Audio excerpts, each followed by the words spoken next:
What's up, everyone? I'm Pandora, and I want to welcome you to Different Church's YouTube campus.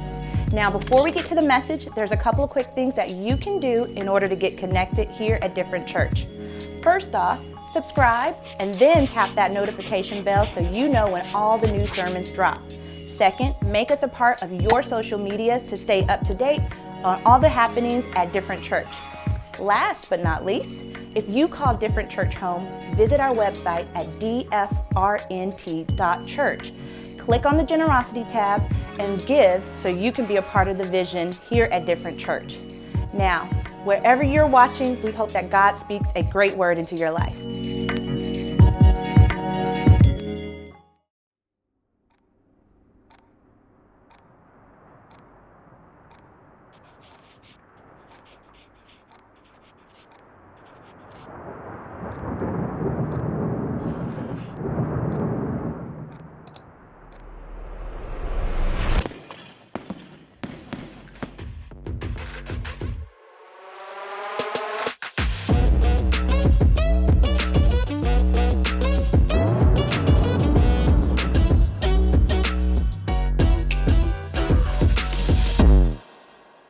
Church, welcome. Hey, if you're part of the YouTube campus, I don't know where you're from, whether TikTok or Twitter or Instagram, you guys maybe you just got texted the link. I just want to say, what's up? How are you? My name's Tyler, and I'm just so excited that you're here. And I don't know if you can ever tell. Sometimes whenever it's across, I have to go really big just to say, hey, what's up? How are you? And everybody a part of the 615 location and kids and behind the scenes, all of that, I just want to say thank you for being here, serving, all of that. And hey, real quick, this month is a huge month. Wherever you're watching from, every Wednesday night this month is our Women on the Mic series, okay? So a different woman from across the nation has a message for you. And so maybe you watch on Sundays or you're visiting for the first time and you're like, man, I don't even know what this is about. Someone just I just got this link, da-da-da-da. Would you set in your calendar, would you get yourself a notification or something like, hey, 6:30 Central Time, Women on the Mic? Because I just want God to speak something into you. And man, I've heard the messages, man, they are different. They're gonna speak something into you and just put that as a reminder. Just Wednesday night, 6:30 Central Standard Time. So if you live on the West Coast, maybe it's 4:30 your time. You live on the East Coast. Maybe it's 7:30 your time. Make that a part. Make that a big deal in your life. We're in a series called BTS, Behind the Scenes. And we've been talking movies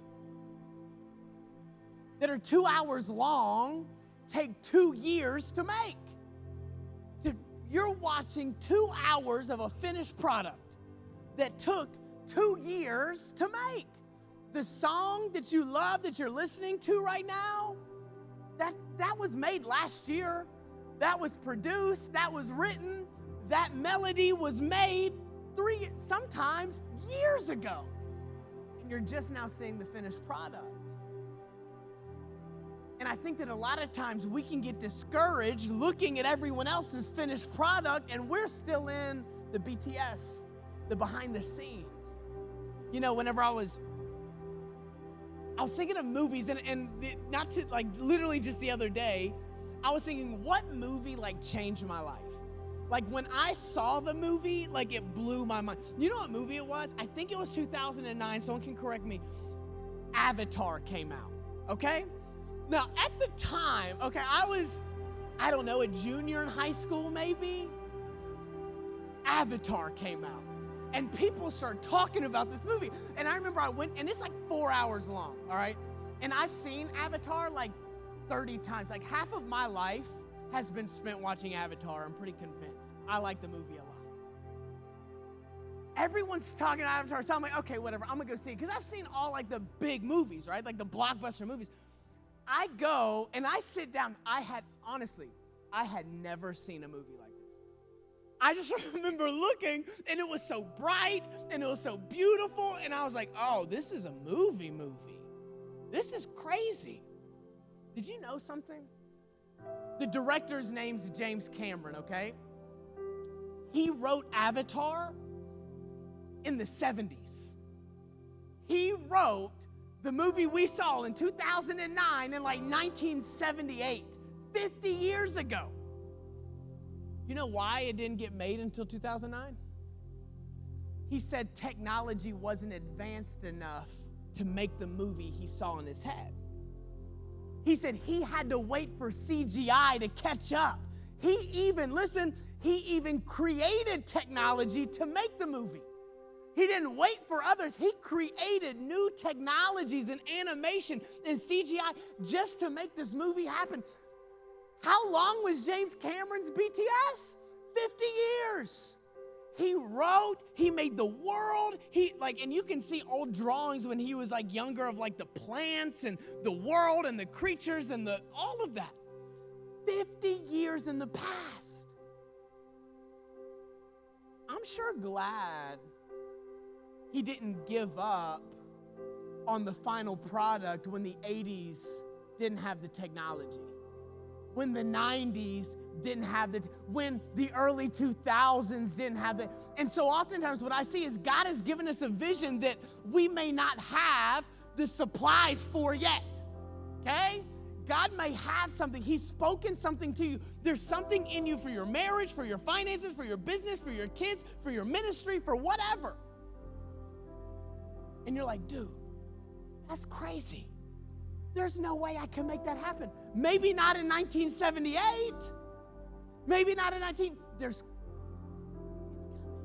But I see so many people give up in the BTS when it doesn't happen in one day. And I actually have a quote from James Cameron. He says, I got to pull it up.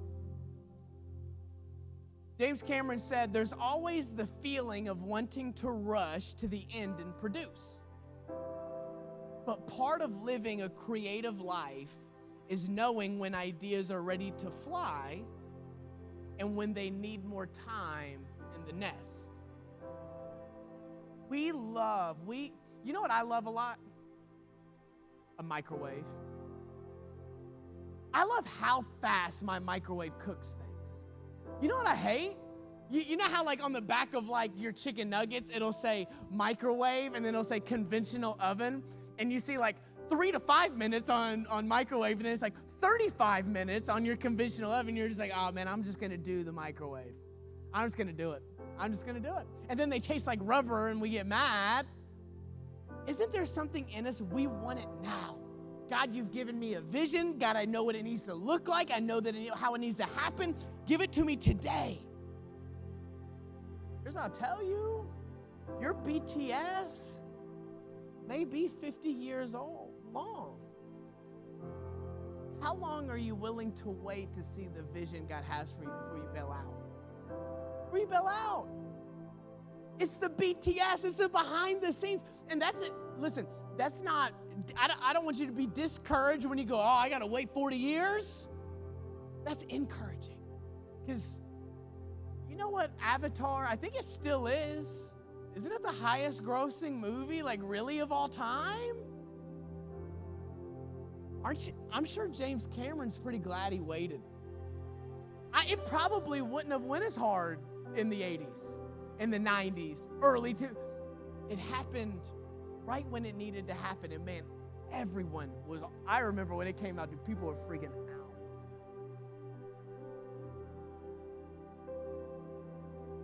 You had to wait.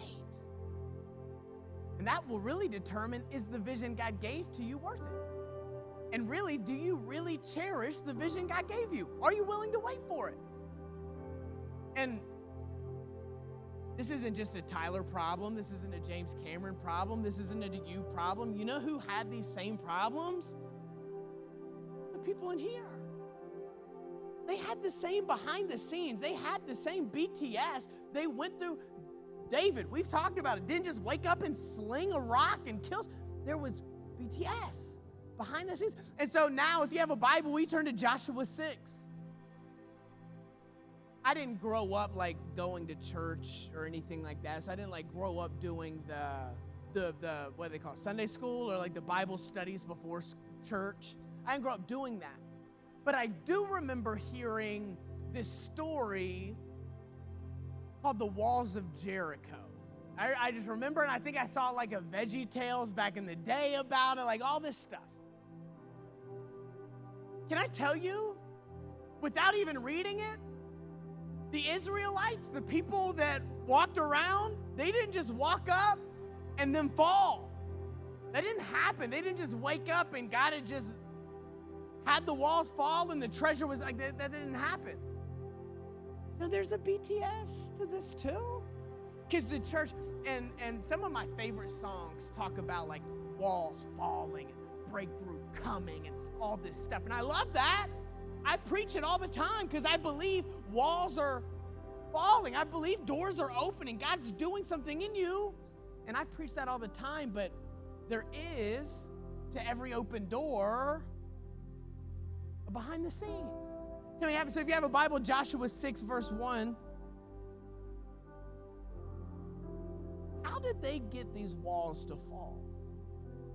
And whenever I read that, I ask myself, Tyler, how can I get walls to fall in my life? How can I get doors to open in my life? This is literally the blueprint to what I need to do if there's something in my life, if there's something blocking where God has me going, and we just get mad, or I'm like, okay, I got to get a second job. I got to get other people to do, I got to do this. I got to do this. I got to do this. What if I just went to the time when God caused walls to fall and just did what they did? Okay, verse 1, check this out. Now the gates of Jericho were tightly shut because the people were afraid of the Israelites. No one was allowed to go out or in. But the Lord said to Joshua, so now God's talking, I have given you Jericho, its king, and all its strong warriors. You and your fighting men should march around the town, and then this is what's a little popular, should march around the town once a day for 6 days. 7 priests will walk ahead of the ark, each carrying a ram's horn. On the 7th day, you are to march around the town 7 times with the priests blowing the horns. When you hear the priest give one long blast on the ram's horn, have all the people shout as loudly as they can then. And we talk about this almost every single week. Anytime you see the word then, that's a cause and effect. That means because you did this, then this will happen. So then the walls of the town will collapse. Then the walls will fall. So what does that make me have to do? Well, let me see the BTS. He just gave me 5 steps. He just gave me the 5 tips to make walls fall. Look at this. Verse 1. Now the gates of Jericho were 2 words. Tightly shut. Now the walls of Jericho were tightly shut. Not just shut, not just closed, not just tight. This meant it was tightly shut. Means it's impossible. You ever seen somebody? I'm not saying this is not me, Tyler, saying I have a miserable life. I'm not saying that at all. But it definitely looks like sometimes how do some people have an easier life than me? It seems like doors open a little bit easier for other people. And I know, hey, listen, I know everyone struggles. I know everyone goes through stuff. I know it just seems like my doors are tightly, like theirs are shut, mine are tightly shut. There is no chance. They have like chains on them. They are not budging at all. And oftentimes in our BTS, when we keep hitting a closed door, we're trying to be the person God's created us to be. We're trying to be the husband, the father, the son, the daughter, the pastor, the leader, the preacher, the worker, whatever. We're trying to be that, but it seems like every single time, door is shut. Door is shut. Door is shut. And long before we can even get any momentum going into the vision God has for us, well, not happening. Doors are tightly shut, not happening. And we give up. right at the first door, right at the first sign of rejection. I actually, as I was like thinking about this and looking at my life, I should actually be glad when doors are tightly shut. What if there's a reason I can't open them? What if that's good? What if when I see a door that there's no way that this could possibly happen? What if at that point, guess who's not in control? Guess who has no say in the matter? Guess who needs someone to come and fight the battle? Come and open the door for me. I shouldn't be trying to open doors, should I? I think the tighter the door is shut, that just means, well, now I just bring in, here's what I'll tell you, my daughters never worry about opening or closing or locking a door. To our house, they don't have a house key. If the door's shut, you know what they do? They don't jiggle it, they don't knock. You know what they do? They just turn around. Well, Dad's coming. He's got the key, he's coming. Let me just wait for a second. And I'm usually doing something else, and then I come and they don't worry about opening doors or locked doors or shut. They just turn around. And I think that any time we get into the place where, okay, this keeps shutting on me, Dad, hey, this door, I think I need to go through it. Will you get this for me? And hey, if it doesn't open,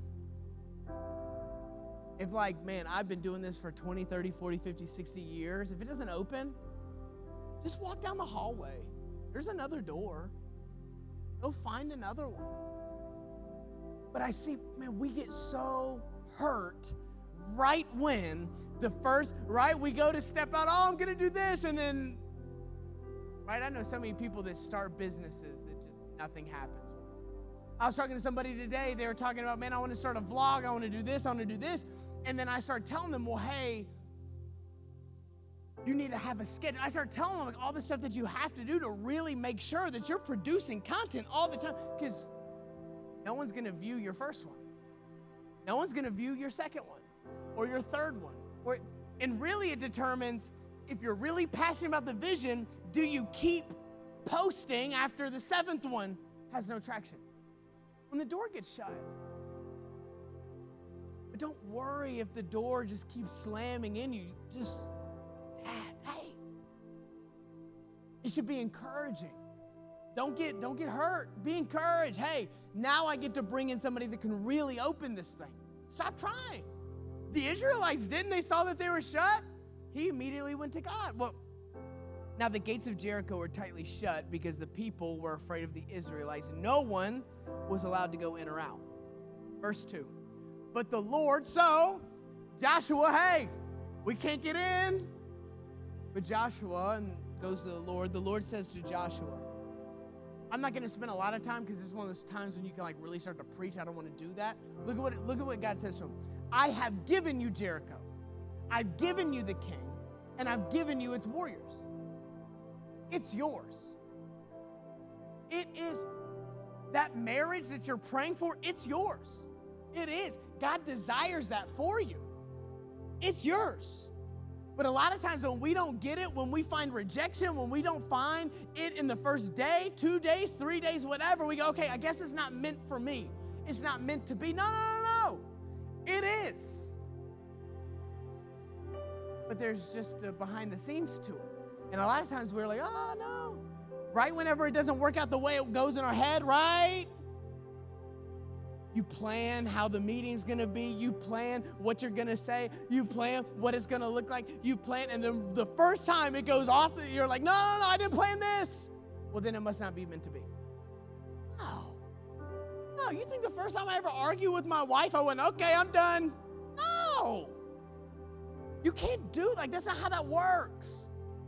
There's a behind the scenes. And God says it, I've given you Jericho. It's king and it's strong warriors. But look at, okay, so here's the BTS. Okay, now you kind of got context, what they're dealing with here. What does God tell them to do? And this trips me out. Verse 3, you and your fighting men should march.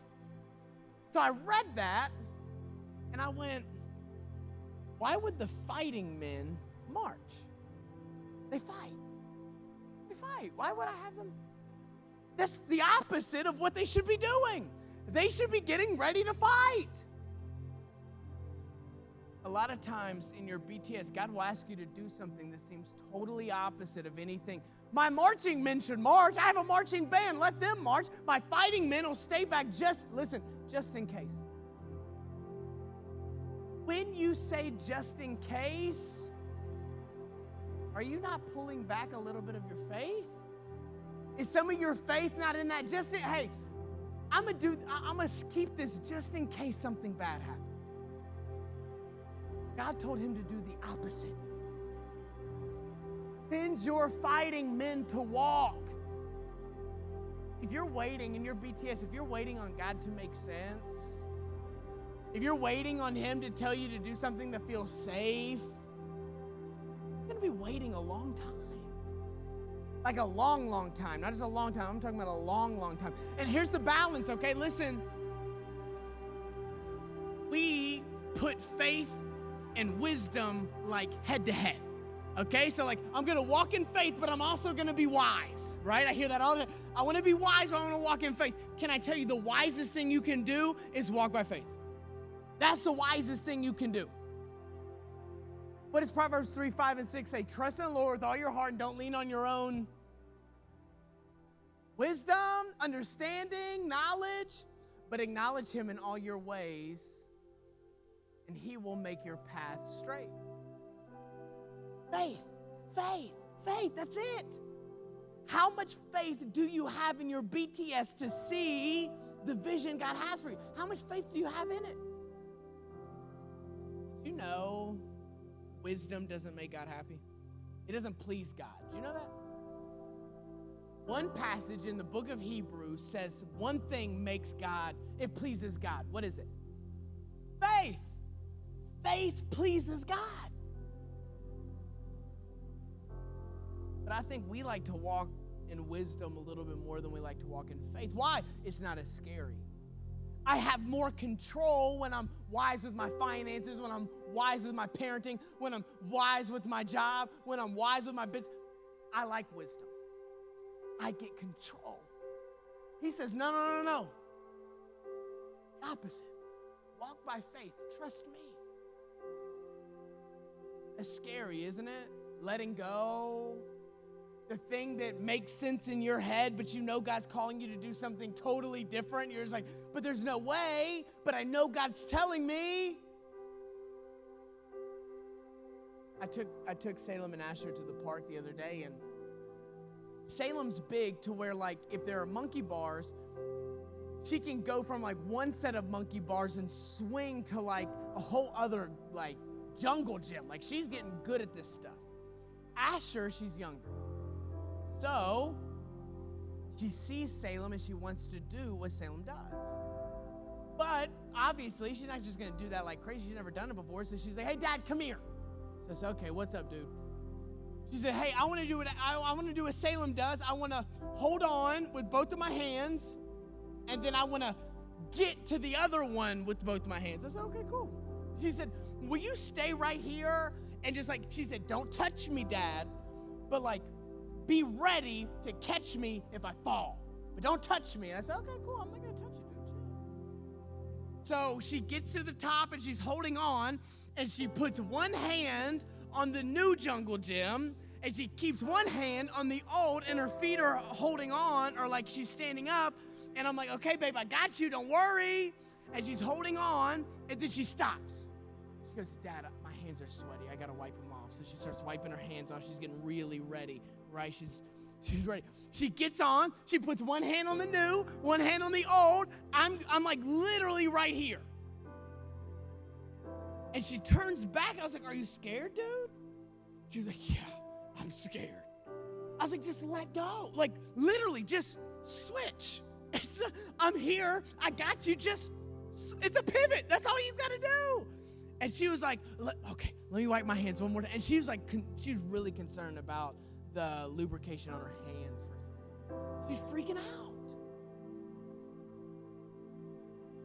I've seen in my life me holding on to something old, something new, and not fully embracing what God wants to do because I'm scared. And I'd love to tell you, Asher just let go, grabbed, and killed it. She didn't. She went home and she never did it. She was just scared. I've been there. I've been too scared to step into the new season God has for my life. I have. Pastor Tyler, me. I have. But my dad, I know my dad's there the whole time. Doesn't that bug you too? Like, you know, like this isn't even like you know your dad, you know God's there and he's got you. Why can't I just do it though? Why, she knew I would catch her if she fell. She still didn't do it. I know God's got me, even if I mess up, because I will mess up. You will mess up, promise. For some reason, we still just don't do it. I think that we need, in our behind the scenes, as we step into what God has for us, we need to understand what faith is. How do I move in faith? And that's scary. That's scary. And like I said, if you're balancing wisdom and faith, the wisest thing you can do is walk by faith. That's the best way I can explain. If you're dealing with, okay, I got to do this, but I got to do this, but I got to do this. I got this money here, and I got to do this, and I want to make sure, and but I got to. The wisest thing you can do is walk by faith. So he tells them, your fighting men, makes no sense, should march around the town, and look at this, once a day for 6 days. We talked about this just a couple minutes ago. We love when things happen fast. I'll pray for something for a day. I'm cool with that. Like, I can pray a day for something, or 2 days, or 3 days. But what happens when you're praying? Will you pray 6 days straight for something? I don't know. I don't know who you are, what you're going through. I have no idea. Do you really pray, seek, have faith, worship, like really seek something for 6 days straight, every single day? Because there was no, he said every day for 6 days. No days off. You don't take days off when walls are trying to fall, okay? Is it worth that much to you? Are you willing, listen, are you willing to wake up early every morning and pray for your husband, pray for your wife, pray for your kids every single day? Is it worth enough? What was inside Jericho was valuable enough for them to spend, well, it ends up being 13 laps.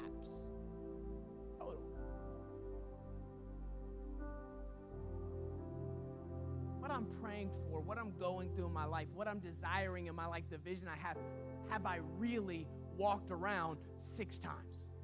Have I really walked around 13 times? Do I really wake up every morning seeking God for this? Do I really wake up every morning declaring it? Do I really? Do you? Do you? I love when things just happen. But here's what I'll tell you in Tyler's life. I don't know about anyone else's. Very rarely have I prayed one time and it happened. Usually I'm on day 6. I'm on day 16. I'm on month 6. I'm on year 6. Is the vision God gave to you worth it? Really want to see it happen? Faith. Faith. Every single morning, waking up, saying, God, you declared it. God, Jericho's mine. The walls are going to fall. The doors are going to be, every single day. I don't know, man. I give up. It's not meant to be. Oh, that's so stupid. Jericho is theirs. All of it was theirs.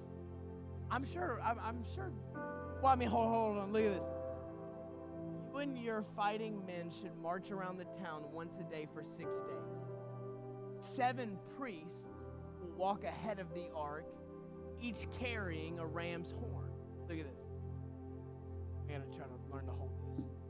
I don't know nothing about these things. Look. On the 7th day, you were to march around the town 7 times with the priests blowing horns. You know what it doesn't say? That every single day a couple pebbles would fall off the wall. It doesn't say that. I really think they just walked around this thing and just were hoping that something was happening. They didn't see it. They were just hoping something was happening. And they kept marching, and they kept marching, and they kept marching. And you know, because you know people, and we know the Israelites. You know someone was like, it doesn't look like the foundation on this building's getting any worse. It doesn't look like any pebbles are falling off this stone wall. It doesn't look like these doors or you know they did it. I love when I start seeing little changes. A lot of times you won't. You'll just be walking, then all of a sudden, bam, out of nowhere. But we give up. 13 laps, blowing horns, 13 laps, walking around, blowing horns. We give up. It's hard.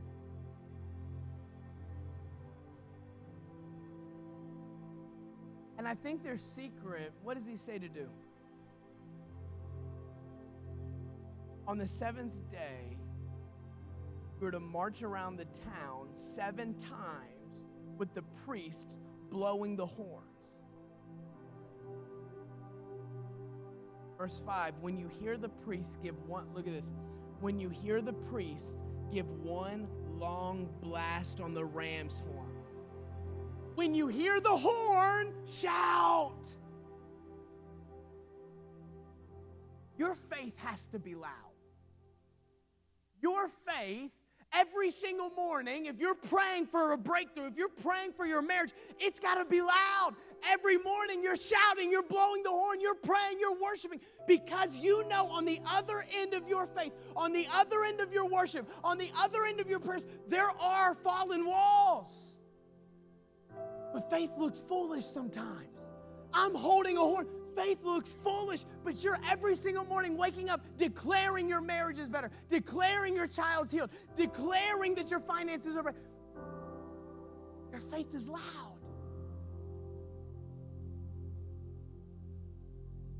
They knew that on the other side,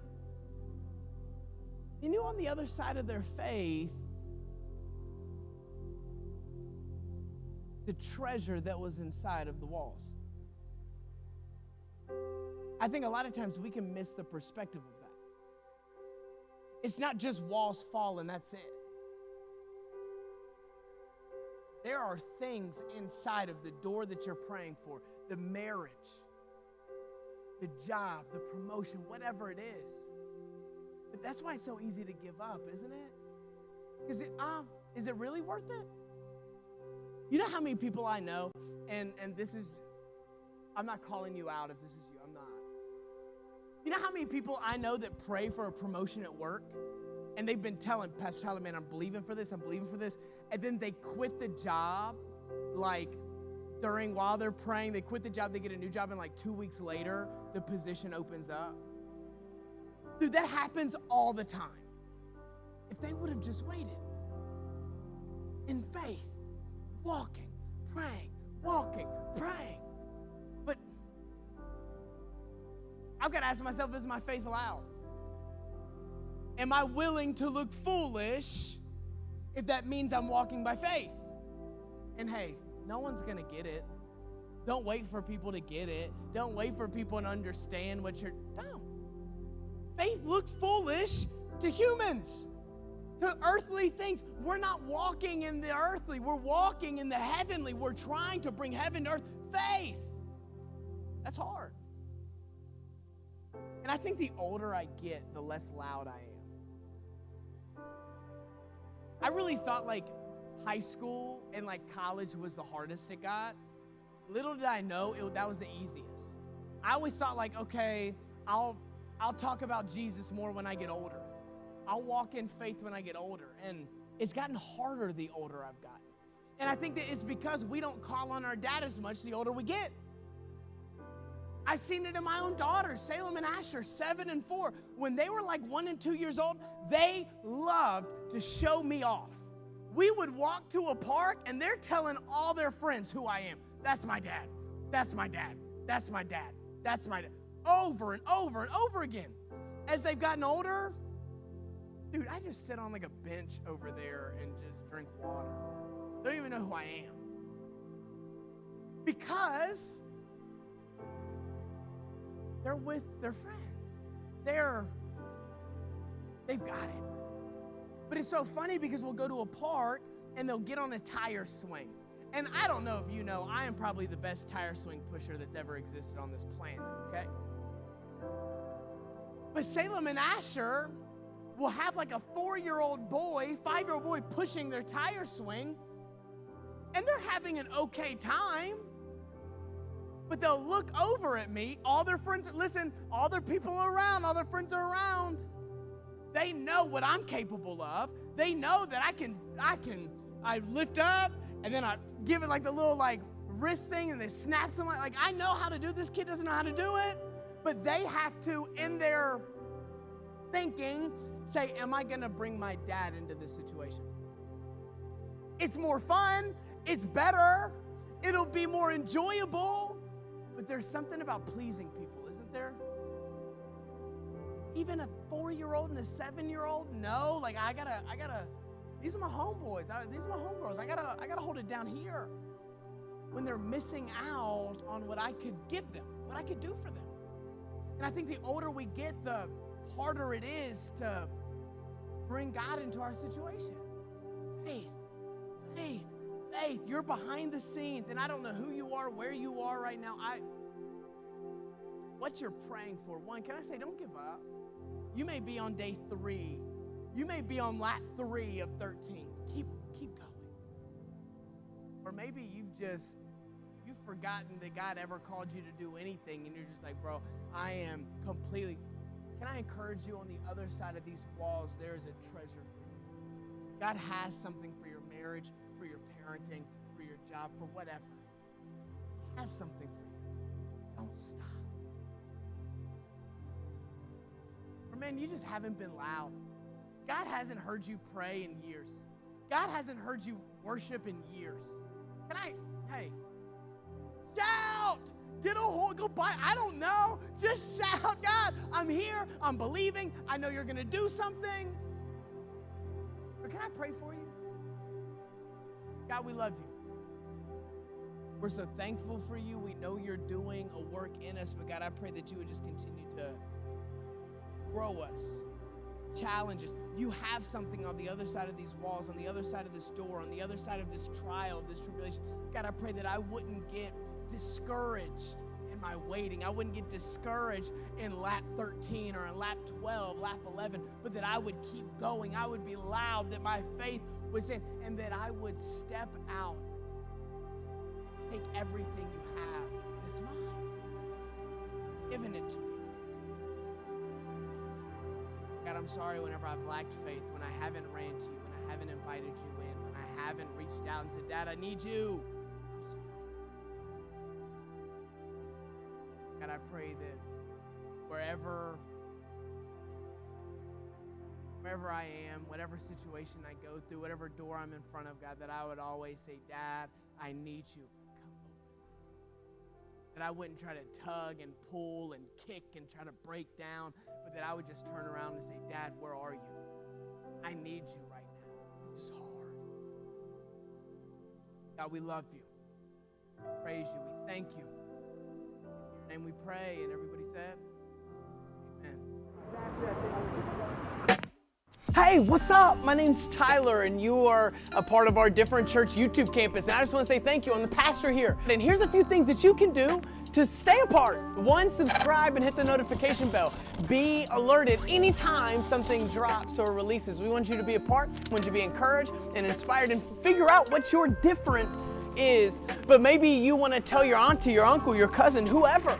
Maybe you want to send that, just share it. Because what I've learned in ministry, people will open a link to a church long before they ever open the door to a church. And maybe you're on Instagram or Facebook or Twitter. Follow us, Different Church Nashville. Be a part. See what we're doing every single day. And maybe, last but not least, you're an OG. You're a real one. You really want to get plugged in. All you got to do is go to different.church. That's DFRNT.church. Find out more about us, the church, how to give, how to be a part, all of that. But I love you.